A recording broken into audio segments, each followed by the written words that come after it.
No, yo creo que todos los jugadores están pasando por un gran nivel y sin destacar, sin duda destacar la labor del cuerpo técnico también, así que estamos trabajando todos para eso, para ser mejores cada día.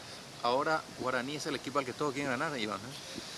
Sí, eso es normal, siempre pasa en todos lados, al puntero siempre quieren ganarle, nos pasó a nosotros también que queríamos ganarle a Libertad el año pasado y bueno, ahora nos toca a nosotros estar ahí arriba. La verdad que los números son bastante buenos, pero bueno, nosotros tratamos de no fijarnos tanto en eso, así que trabajar día a día para mejorar. ¿Qué se pide acá, Piedra? No, tienen jugadores bastante buenos, delanteros muy buenos que también marcan muchos goles, así que hay que tener mucho cuidado. No, sin duda que después de estos partidos que realizamos, todos van a querer ganarlo así como dicen, así que tenemos que estar atentos para eso y trabajar el doble.